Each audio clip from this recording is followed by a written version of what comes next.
કાલ રૂપી વ્યાલ, વ્યાલ એટલે સર્પ. આ કલયુગ રૂપી કાળ છે ને એને વ્યાલ સર્પ કહ્યો છે. કારણ કે ક્યારે ઘરમાં ઘૂસી જાય ખબર ન પડે. જો હાથી આવે તો ખબર પડે, ઘોડો આવે તો ખબર પડે, ગાય આવે તો ખબર પડે, પણ સર્પ સાપ ક્યારે ઘરમાં ઘૂસી જાય ખબર ન પડે. આ કલયુગ પણ એવો છે. ક્યારે કયા રૂપમાં આપણા ઘરમાં પ્રવેશી જાય ખબર પડતી નથી. અને એનાથી મુક્ત કરવા માટે સુખદેવજીએ આ ભાગવત શાસ્ત્ર કહ્યું છે. એકમાત્ર આ શાસ્ત્ર એવું છે જે કલ્મશથી મુક્ત કરવા માટે સટીક છે. આ વ્યાલના મુખમાં આપણે બધા જ ફસાયેલા છે. આપણા બધાની પરિસ્થિતિ એવી જ છે. કાલના મુખમાં ક્યારે ગ્રાસ થઈ જઈશું ખબર નથી. અને એવા સમયે એમાંથી મુક્ત કરવા માટે સુખદેવજી આ ભાગવત શાસ્ત્ર કહ્યું છે. એ તસ્માદ પરમ કિંચિત મનઃ શુદ્ધય ન વિદ્યતે જન્માંતરે ભવેત પુણ્યમ તદા ભાગવતમ લભેત. મનને શુદ્ધ કરવાનો આનાથી ઉત્તમ બીજો કોઈ ઉપાય નથી. મનને પવિત્ર કરવાની ચિંતા આપણને હોતી નથી. શરીરને સુંદર બનાવવા માટે કેટલા ઉપાયો કરીએ, પણ મારું મન સુંદર બને એના માટે આપણે ક્યારે વિચાર કરતા નથી. આજે સમાજની તકલીફ એ છે, મોટા મોટા પદ ઉપર બેસેલા વ્યક્તિઓના મન બગડેલા છે. અને જેનું મન બગડે ને એનું જીવન બગડે. મનને ઉત્તમ બનાવવાનો પ્રયાસ કરો. મનમાં ક્યારે એવું થાય, આપણને વિચાર આવે કે પ્રભુ એવી કૃપા કરજો. ઠાકોરજી આગળ હાથ જોડીને ક્યારે એવી ઈચ્છા કરી છે કે પ્રભુ એવી કૃપા કરો કે આ મનમાં ક્યારે કોઈ ખોટો વિચાર ન આવે. ક્યારે પ્રભુ આગળ ઉભા રહીને આપણે એમ કહીએ છીએ, પ્રભુ મને ઘણું આપ્યું, હવે જેની પાસે નથી એને આપો. આવી તાકાત આવે આપણી અંદર ક્યારે? કાયમ માંગતા જ રહી. ક્યારે એવી કહેવાની હિંમત નથી આવતી. મન ઉત્તમ બને, મન સુંદર બને, મન શુદ્ધ બને, અને એના માટેનો પ્રયાસ આ ભાગવત કથા છે. અહીંયા બેસશો ને તમારું મન પવિત્ર બનશે, મનના કલ્મશ ધોવાશે. અને આ બહુ મોટી વાત છે. લોકો એમ કે કથામાં શું ખર્ચવાનું, મંદિરમાં શું કરવાનું, સોશિયલ વર્ક કરો, આ કરો, એક બધું જ બરાબર. બીમાર માટેના ઈલાજના ઉપાયો થવા જોઈએ સમાજમાં, દવાખાનાઓ બંધાવા જોઈએ, પણ જે સાજા છે એ સાજા રહે એના માટે મંદિરો પણ હોવા જોઈએ, એના માટે કથાઓ હોવી જોઈએ. માણસ આજે ક્યાં જઈને શાંતિને પામે, ક્યાં જઈને આનંદને પામે, ક્યાં પોતાનું મન પવિત્ર કરવા જાય? તમે 1 કલાક હોસ્પિટલમાં બેસીને જુઓ, તમે 1 કલાક કોર્ટમાં બેસીને જુઓ, ત્યાં બેસીને જોજો. કોર્ટમાં બેસશો ને એમ જ લાગે આખી દુનિયા ઝઘડી જ રહી છે. હોસ્પિટલમાં બેસશો એમ લાગે આખી દુનિયા બીમાર જ છે. તો બીમાર માટેનો વિચાર કરીએ છીએ, પણ સાજો વ્યક્તિ સાજો રહે એના માટે મંદિરોની જરૂર છે, એના માટે કથાઓની જરૂર છે. આ સ્વસ્થ મનવાળો વ્યક્તિ, આ કથા કામ શું કરે છે સમાજમાં? સમાજના મનને સ્વસ્થ બનાવવાનું કામ કથા કરે છે. કારણ કે શરીરથી સ્વસ્થ હશે પણ મનથી બીમાર હશે ને એ વ્યક્તિ સમાજનું બહુ મોટું નુકસાન કરશે. જેની પાસે તાકાત હશે, પાવર હશે, પણ મન બગડેલું હશે ને એ સમાજનું બહુ મોટું નુકસાન કરશે. આ દુનિયામાં જેટલા ગોટાળાઓ થાય છે એ બધા ભણેલા ગણેલાઓ જ કરે છે. લોકો એમ કરે ભણે આમ થાય, વિદ્યા પામે ને એજ્યુકેટ થાય, બધું બરાબર, પણ મન બગડેલું રહ્યું ને તો ભણેલા વ્યક્તિઓએ સમાજનું જેટલું નુકસાન કર્યું છે એટલું અભણ લોકોએ નથી કર્યું. આ જેટલા કૌભાંડો થાય છે બધા ભણેલા ગણેલા લોકો કરે છે. અને એટલા માટે બુદ્ધિમાન વ્યક્તિનું મન સ્વસ્થ બન્યું રહે એટલા માટે કથા અને મંદિરોની જરૂર છે.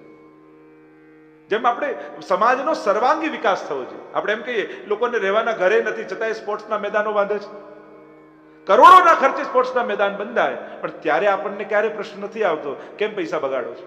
કારણ કે આપણને સમજાય છે કે જેમ રમત ગમત પણ સમાજને સ્વસ્થ રાખવા માટે જરૂરી છે, એમ જ જ્યારે જ્યારે મંદિર કે કથાની વાત આવે એટલે લોકોને સોશિયલ વર્ક યાદ આવે. પણ આવું ઓપ્શન કેમ સમજો છો? સોશિયલ વર્ક પણ જરૂરી છે, સમાજ સેવા પણ જરૂરી છે. એમ જ મન સ્વસ્થ બન્યું રહે, વિચારો સારા બન્યા રહે એના માટે કથા અને મંદિરોની જરૂર છે. એને તમે ઓપ્શનમાં ન માનો કે આ સોશિયલ વર્ક કે આ ભગવાન, બંનેની જરૂર છે. સમાજનો સર્વાંગી વિકાસ થવો જોઈએ. અને આજના સમાજમાં સૌથી મોટું કોઈ ડોનેશન હોય તો એ સદવિચારોનું ડોનેશન છે. સમાજને જે સારા વિચારો આપે ને એવા દાતાઓની પણ જરૂર છે, એવા ગુરુજનો, એવા સંતો, એવા મહાત્માઓની જરૂર છે જે સમાજના મનને સ્વસ્થ બનાવી રાખે, તંદુરસ્ત બનાવી રાખે. અને એટલા માટે સમાજમાં આ બધું થતું રહેવું જોઈએ. દરેક સમાજમાં વર્ષમાં એકવાર કથા, સદવિચારો, સદભાવનાઓ, ભગવત ચિંતન આ બધું બન્યું રહેવું જોઈએ. જેથી સમાજનું મન સ્વસ્થ, વિચાર સ્વસ્થ બન્યું રહે. નહીં તો બુદ્ધિ અને પગમાં અંતર કેટલું? અહીંયા વિચાર આવે 5.5 ફૂટ 5 ફૂટ પગ સુધી, બુદ્ધિ અને ચરણ સુધીનું અંતર કેટલું? 5.5 ફૂટ. પણ અહીંયા આવેલો વિચાર અહીંયા આવતા આવતા જિંદગી નીકળી જાય છે. 60 70 વર્ષ જતા રહે છે. વિચારને આચરણ બંધ. અને એટલા માટે સમાજમાં આ બધું જરૂરી છે. મનને પવિત્ર કરવા માટે આ બધું જરૂરી છે. લોકો કે ઘરડા ઘર બાંધો, પણ એવી પરિસ્થિતિ શા માટે આવવા દઈએ કે લોકો મા બાપને ઘરેથી કાઢે? આપણે બધા એમ વિચારીએ કે પહેલા ઘરેથી કાઢે, પછી ઘરડા ઘર બાંધીએ, પછી રાખીએ. પહેલા લોકો બીમાર પડે, પછી હોસ્પિટલમાં ઈલાજ કરાવે. પણ એવું કેમ ન વિચારીએ કે સમાજમાં આ બધાની જરૂર ઓછી પડે? સારો સમાજ એને કહેવાય કે જ્યાં ઓછી હોસ્પિટલોની જરૂર પડતી હોય, જ્યાં ઓછા પોલીસ સ્ટેશનોની જરૂર પડતી હોય, જ્યાં ઓછા ઘરડાઘરોની જરૂર પડતી હોય, એને સૌથી સારો સમાજ કહેવાય. જ્યાં બધું વધારે હોય, સમજવું કે એ સમાજમાં તકલીફો વધારે છે, એ સમાજ સ્વસ્થ નથી. અને એટલે સમાજને સ્વસ્થ બનાવવા માટે આ બધું સત્કર્મોની જરૂર છે. સુતજી કહેવા લાગ્યા, મનને પવિત્ર કરવાનું આનાથી બીજો કોઈ ઉત્તમ ઉપાય નથી. આ ભાગવતી કથા સુતજી કહેવા લાગ્યા કે દેવતાઓને પણ દુર્લભ છે. જ્યારે સુખદેવજી પરીક્ષિતને કથા કહેવા લાગ્યા તો સ્વર્ગમાં રહેલા દેવતાઓ અમૃતનો કળશ લઈને આવ્યા અને કહેવા લાગ્યા પરીક્ષિતને, પરીક્ષિત તને મૃત્યુનો ભય છે, એમ કર આ સ્વર્ગનું અમૃત તું પી લે અને કથામૃત અમને આપી દે. પરીક્ષિત કહેવા લાગ્યા, પણ અમૃત પીવાથી થશે શું? તું અમર બની જઈશ. પરીક્ષિત કહે, અમર બનીશ પણ અભય મારા જીવનમાં આવશે. ભયભીત થતા થતા લાંબુ જીવવું, એ પથરા જેવું લાંબુ જીવન નહીં, મારે તો ફૂલો જેવું સુગંધિત, ભલે ટૂંકું હોય પણ બધાને આનંદ આપીને જાય એવું જીવન જોઈએ છે. મારે દીર્ઘ જીવન નથી જોઈતું, મારે તો દિવ્ય જીવન જોઈએ છે. ના પાડી. જો આજે એ કથા થાય ને ત્યારે દેવતાઓ અમૃતનું કળશ મોકલે. નક્કી કર્યું હોય કે 7 દિવસ કથામાં જવું છે અને કથાના 2 દિવસ બાકી હોય, એમાં કોઈ સગા આપણા ઘરે આવે, રિસેપ્શનની લગ્નની કંકોત્રી આવે અને કહું આમાં તો તમારે આવવું જ પડશે. અને ટાઈમ જોઈએ તો કથાનો ટાઈમ ને રિસેપ્શનનો ટાઈમ સરખો હોય. સમજી જવું દેવતાઓએ અમૃતનું કળશ મોકલાવ્યું છે. હવે પરીક્ષિતે તો ના પાડી હતી, હવે તમારા ઉપર છે તમારે શું કરવું. ઘણા પ્રકારના આવા કળશો આવશે. જ્યારે કથા થાય ને ત્યારે ઘણા પ્રકારના આવા પ્રકારના આકર્ષણો આવે. ભગવાન પણ પરીક્ષા કરે કે આ કથા શ્રવણ કરવાનો અધિકારી છે કે નહીં, આનું મન મારી મહત્તાને સ્વીકારે છે કે નહીં, કે આ કોમ્પ્રોમાઇઝ કરવા તૈયાર થઈ જાય છે. કથામાં 1 જ દિવસ જશે ને, 6 દિવસ તો જવાનું જ છે. પણ યાદ રાખજો, 1 દિવસ પાડ્યો ને પછી દિવસો જતા જ જશે, કંઈક ને કંઈક આવતું જશે અને 7 દિવસ એમને એમ જતા રહેશે. ભગવાન સાથે સંસારની કોઈ પણ વસ્તુનું કોમ્પ્રોમાઇઝ નહીં કરે. સંકલ્પ કર્યો હોય કે કથામાં જવું છે, યા કોઈ પણ સત્કર્મ કરવાનો સંકલ્પ કર્યો હોય, મંદિરે જવાનો તમારો નિયમ હોય, ગમે તેવા આકર્ષણો આવે પણ નિયમને પકડી રાખો. અને જે નિયમપૂર્વક ભક્તિ કરે ને, ભગવાન પણ એની રાહ જુએ. જે નિયમથી રાજભોગના દર્શન કરવા જતો હોય, 1 દિવસ મોડું થઈ ગયું પણ મંદિરમાં કંઈક એવું થશે કે દર્શન ખુલ્યા જશે, ત્યારે માનવું કે ઠાકોરજી મારી રાહ જોતા. પણ જે આમ ઉપકાર કરવા આવતા હોય ભગવાન ઉપર, એ રીતે દર્શન કરવા આવે ને, એ ટાઈમે પહોંચ્યા હોય તો વહેલા દર્શન બંધ થઈ જાય. ઘણા લોકો દર્શન આપવા આવે ભગવાન. એક ભાઈને સંકલ્પ કર્યો કે રોજ સવારે ભગવાનના દર્શન કરીને પછી જવું કામમાં, એટલે આપણો દિવસ સુધરે. 29 દિવસ ગયો, 30મા દિવસે જયારે ગયો તો ભગવાન પીઠ દઈને બિરાજેલા હતા. પેલા કહ્યું, અરે પ્રભુ, દિવસ સુધરે એના માટે આપના દર્શન કરવા આવું છું અને આપ પીઠ દઈને બિરાજ્યા છો, ઊંધા થઈને બિરાજ્યા છો, આવું કેમ? ત્યારે ભગવાને કહ્યું કે મારે દિવસ સુધારવો હોય કે નહીં? તારા તો 29 દિવસ સુધરે, મારું શું? સવારે સવારે તારું મુખ જો, મારી શું દશા થાય? સંકલ્પ સાથે ભગવાન જોડે જોડાયેલા રહ્યો, નિયમ સાથે જોડાયેલા રહ્યો. તમે છોડવા તૈયાર થશો ને તો બધું છૂટી જશે, તમે પકડી રાખશો તો બધું અનુકૂળ થવા લાગશે. એટલે સંકલ્પ સાથે ભક્તિ કરો. ના પાડી. અભક્તાંસ્તાંશ વિજ્ઞાય ન દદૌ સ કથામૃતમ. દેવતાઓને અભક્ત જાણી કથામૃત ના આપે. કારણ કે કથાનો અધિકારી કોણ? જેના હૃદયમાં ભગવાનની ભક્તિ હોય. બાકી ગમે તેટલું સામર્થ્ય હોય એ કથાનો અધિકારી નથી હોતો. જેના હૃદયમાં ભક્તિ હોય એ કથાનો અધિકારી છે. કહેવા લાગ્યા કે આ કથાની વિધિ સનત કુમારો નારદજીને સંભળાવી. પ્રશ્ન કર્યો, આ સનત કુમારોનો નારદજી સાથે મેળાપ ક્યાં થયો? જો આ ચાર બ્રહ્મચારીઓ આપણે ત્યાં બહુ શ્રેષ્ઠ માનવામાં આવે છે. શરદકુમાર, સુખદેવજી, નારદજી અને હનુમાનજી, આ ચારે બ્રહ્મચારી છે. એકદાહી વિશાલાયામ, વિશાલ એટલે બદ્રી વિશાલ, જેને બદ્રીનાથ કહીએ ને, વૈષ્ણવના ચાર ધામ આપણે ત્યાં માનવામાં આવે. ઉત્તરમાં બદ્રીનાથ, પૂર્વમાં જગન્નાથ, પશ્ચિમમાં દ્વારિકાનાથ અને દક્ષિણમાં શ્રી રંગનાથ. શ્રી રંગજી છે. બાલાજી ના આવે ચોથા ધામમાં. રામેશ્વર પણ ના, કારણ કે રામેશ્વર તો મહાદેવજીનું ધામ છે. આ ચાર વૈષ્ણવના ધામ, એમ ચાર શૈવના ધામ છે શિવજીના.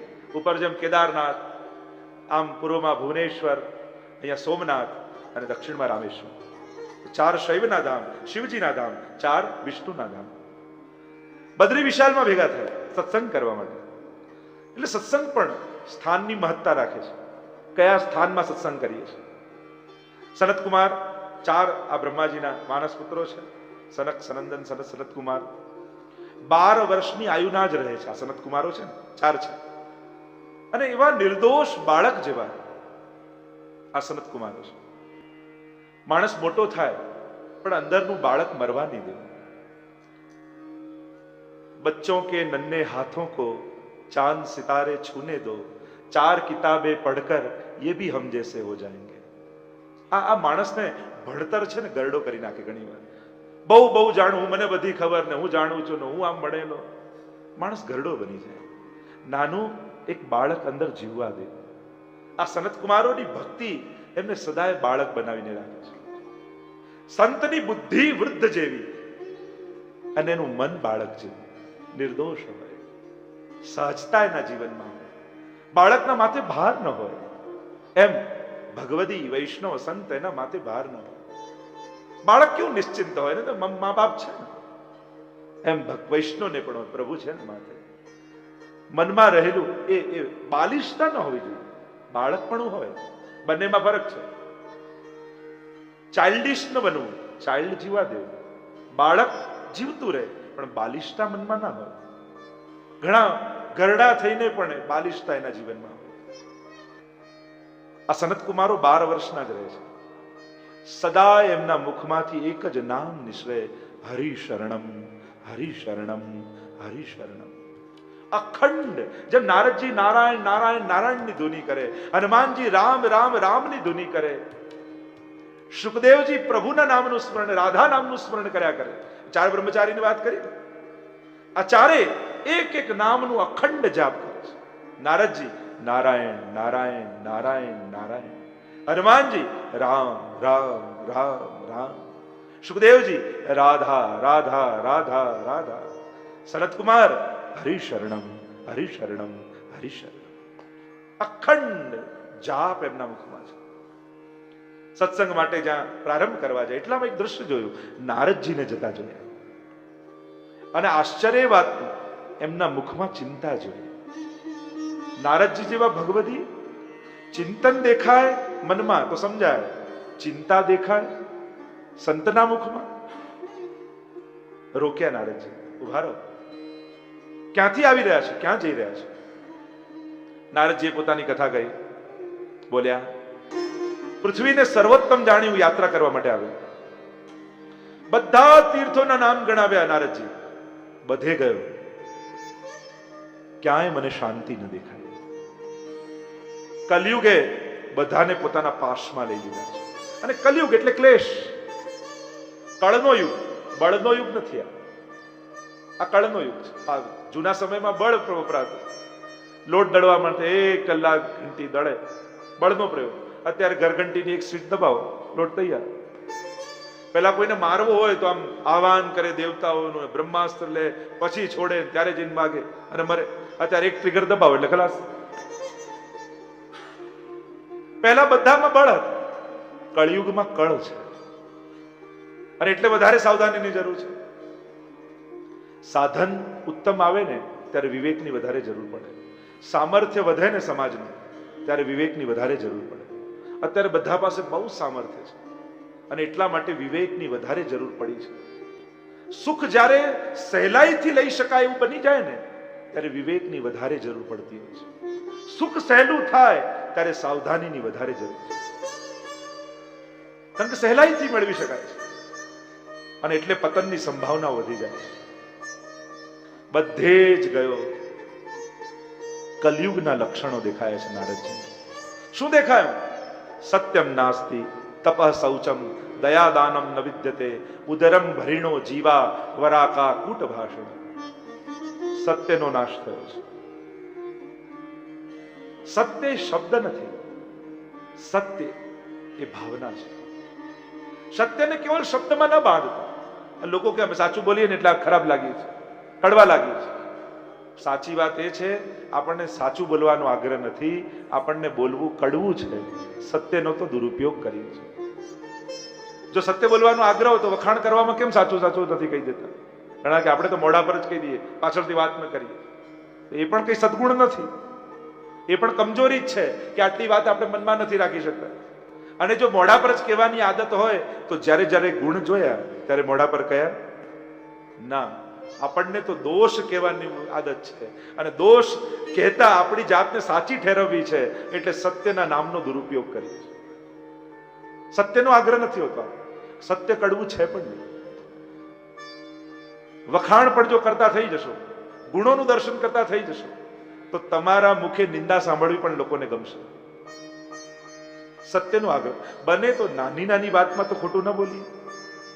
જે વાતમાં બહુ નાની નાની વાતો એટલો તો આગ્રહ રાખી કે ત્યારે તો સાચું બોલીશ. કારણ કે જેટલું અસત્ય એટલી ચિંતા વધારે. કારણ કે અસત્યને યાદ રાખવું પડે અને સત્યને યાદ રાખવાની જરૂર નથી. અસત્યને યાદ રાખો, પેલા આગળ આવી વાત કરેલી અને આની આગળ આ વાત કરેલી, એટલે બંને વાત યાદ રાખવી પડે અને એટલે ટેન્શન વધતું જાય. સત્ય તો બધા આગળ એ જ વાત કરી હતી એટલે યાદ રાખવાની જરૂર ન પડે. જેટલું જેના જીવનમાં અસત્ય વધારે એટલું એના જીવનમાં ટેન્શન વધારે. સત્ય જો સ્વીકારી, એક ભાઈ અને બહેન નાની માં સાથે રહે. નાની માં સાથે નાની માએ અનેક બતકો પાડેલી ને એમને બતકો બહુ વાલી. એકવાર નાની માએ એ નાના બાળકને એક બંદૂક લઈ આપી છરાવાળી, અને રમતા રમતા એ બાળકથી એક બતક મરી ગયું. મરી ગયું એટલે ગભરાયો કે નાની માનું વાલું આટલું બધું, અને એમને ખબર પડશે તો દુઃખ થશે ને મેં જો મારા હાથે મર્યું ખબર પડશે મારા પર ખીજાશે. છાના માના જઈને જમીનમાં ખાડો ખોદી અને બતક દાટી દીધું અને એની બહેન જોઈ ગઈ અને બહેને કહ્યું કે જો ત્યાં કર્યું છે મેં, મને ખબર પડી ગઈ છે, હવે હું જે કહું એ તારે કરવું પડશે. હવે પેલા બીક લાગી કે નાની માને કહી દેશે તો મારા પર ખીજાશે. ઠીક છે, તું જે કહીશ એ કરીશ. નાની મા પાસે બંને ઉભા હતા અને પેલી બહેન કહેવા લાગી, નાની માં આજે આ મારો ભાઈ એમ કે છે કે આ ઘરના બધા કપડા મારે ધોવા છે. પેલો ભાઈ ક્યારે મેં ક્યાં કહ્યું? પેલું બતક પેલું કે હા હું ધોઈ લઈશ. બીજા દિવસથી નાની માં આ મારો ભાઈ એમ કે આજે બધા વાસણ હું માંજીશ. પેલો ક્યારે મેં કહ્યું? બતક પેલું કે હા કરી લઈશ. પેલી બતકની બીક બેસાડતી જાય ને આ બધું કરવા તૈયાર થાય. અને 7 દિવસમાં તો થાકી ગયો અને કહ્યું કે નાનીમાં વધારે શું કરશે, મારશે વળશે ને, લાવ ને જઈને હું કહી દઉં એટલે શાંતિ થાય. આ બધા ટેન્શનથી તો બચું, થાકી ગયો છું કામ કરી કરી. નાનીમા પાસે આવે ને કહેવા લાગ્યો, માં મારાથી એક અપરાધ થઈ ગયો અને એ વાત હું કરવા માંગુ છું. નાનીમાએ કહ્યું કે તે પેલું બતક માર્યું તો એ જ વાત? અરે તમને ખબર છે? અરે હા, તું જયારે ગાળતો હતો ને જમીનમાં ત્યારે ગેલેરીમાં ઉભી ઉભી હું જોતી હતી. તો પછી આપે કહ્યું કેમ નહીં? નાની માં કહેતી હતી, કહ્યું કે હું એ જોવા માંગતી હતી સત્યને છુપાવવા જ્યારે તું પ્રયત્ન કરે છે ત્યારે આ દુનિયાના હાથનું રમકડું બનીને તું નાચે છે અને ક્યાં સુધી નાચે છે એ હું જોવા માંગતી હતી, એટલા માટે મેં ચોખવટ ન કરી. જ્યારે જ્યારે સત્ય છુપાવવા જાઓ છો ત્યારે આ દુનિયા તમને રમકડું બનાવીને તમને નચાવે છે. વિચાર કરો તમારા જીવનમાં જ્યારે જ્યારે તમે છુપાવવા ગયા ત્યારે દુનિયાએ તમારો કેવો દુરુપયોગ કર્યો છે. એમ આ જે અસત્ય છે, જીવનમાં અપરાધ થયા, એ ભગવાન આગળ સ્વીકારી લેશો ને તો આ સંસાર તમને નચાવશે નહીં. પણ ભગવાન આગળ છુપાવવાની કોશિશ કરશો તો આ દુનિયાના હાથનું રમકડું બનીને રહી જશો. સત્યમ નાસ્તિ તપઃ, તપ જતું રહ્યું. બધાને સહેલું સહેલું સહેલું જોઈએ. કલયુગના 2 જ આકર્ષણ છે, સહેલું અને મફત. આ 2 જગ્યાએ જ્યાં વાંચો ત્યાં સમજી લેવું અહીંયા છેતરાની સંભાવના છે. આ 2 આકર્ષણ છે. કલિયુગમાં જીવ સ્વાર્થી થઈ ગયો, બે જ વૃત્તિથી જીવા લાગે. કોઈ પણ કામ હોય તો પેલા એમ કહીએ આમાં મારું શું, અને આપણું ન થાય આમાં મારે શું, મારું શું મારે શું, આ બે જ વૃત્તિ થઈ ગઈ. આપણો સ્વાર્થ જ્યાં સિદ્ધ ન થતો હોય એ કોઈ કામમાં આપણને રસ આવતો નથી. તપ જતું રહે, ઘસાવાની વૃત્તિ જતી રહે. સહેલું અને સગવડતા ગોતનારો વ્યક્તિ યા સહેલું અને સગવડતા ગોતનારો સમાજ સિદ્ધિઓને પામી શકતો નથી. જે સમાજને બહુ સગવડતાઓ મળી જાય ને ત્યારે એનું મન અને પુરુષાર્થ નબળા થઈ જતા હોય છે, અને જ્યાં સંઘર્ષ અને ચેલેન્જ આપવામાં આવતા હોય છે એ સમાજ પ્રગતિ કરતો હોય છે. એટલે બાળકોને પણ થોડીક ચેલેન્જ આપો. ભલે બધું અપાવી શકતા હોઈએ છતાંય કોઈ એક કામમાં તો એને સંઘર્ષ કરવા દેવો, કોઈ એક વસ્તુમાં એને સંઘર્ષ આપવો જેથી પુરુષાર્થ કરવાની એને આદત રહે જીવનમાં. બહુ સગવડતાઓ કરી આપશો તો બાળકો નબળા બની જશે. ઈચ્છેલું બધું જ આપી દેશો, નબળા બની જશે બાળકો. એને પુરુષાર્થ કરવા દો, એને પ્રયાસ કરવા દો, એને એચીવ કરવાનો આનંદ લેવા દો કે અમે મેળવ્યું. આ આનંદ જતો રહ્યો છે આજે સમાજમાં, કારણ કે સહેલાઈથી મળી જાય છે, આપી દઈએ છે. એ માંગે પહેલા સામે મૂકી દઈએ છે. સંઘર્ષ જેથી બાળકો મજબૂત બને, સમાજ મજબૂત બને. તપ શૌચમ, પવિત્રતા જતી રહી. સ્વચ્છતાનો આગ્રહ છે પણ પવિત્રતાનો વિચાર કરતા નથી. દયા દાનમ ન વિદ્યતે ઉદરમ ભરીણો જીવા વરાકા કૂટ વાસણ. કેવલ પેટ ભરવા માટે લોકો જીવા લાગ્યા, પોતાનાથી વધારે કોઈ વિચારી શકતું નથી. સમાનતાની વાતો તો બધા કરે કે બધે સરખું હોવું જોઈએ, બધાને સમાન હક મળવો જોઈએ. એવી વાતો કરનારો વ્યક્તિ ઘરમાં કામ કરનારાને સોફાની બાજુમાં બેસાડવા તૈયાર છે? ના. વિપરીતતા તો છે જ સમાજમાં. જરૂર છે જેના જીવતરની એને કોઈ જીવવા નથી દેતા, જીવે છે મોતના વાંકે એને કોઈ મરવા નથી દેતા, ધરાયેલાના મોઢામાં પરાણે કોળિયા દે છે, ભૂખાને કાજવાસી ભાત પણ વધવા નથી દેતા, સુખડને ઘી થકી બળતા સબો ધનવાનના મોંઘા, ને ગરીબની લાશ પર પૂરું કફન પણ ચડવા નથી દેતા. જેને ભૂખ નથી એને રોજ જમવાના આમંત્રણ હોય, અને જેને ભૂખ હોય એને કોઈ ગેટની અંદર પ્રવેશવાય ન દે. આ પરિસ્થિતિ, આ વિપરીતતા સમાજની છે. એને કેટલું આપણે બેલેન્સ કરી શકીએ છીએ એ વિચારવા. વિપરીતતા છે, રહેવાનું. દરેક 5 સ્ટાર હોટલની બાજુમાં ઝૂંપડપટ્ટી તમને દુનિયામાં દેખાશે. વિપરીતતા છે જ.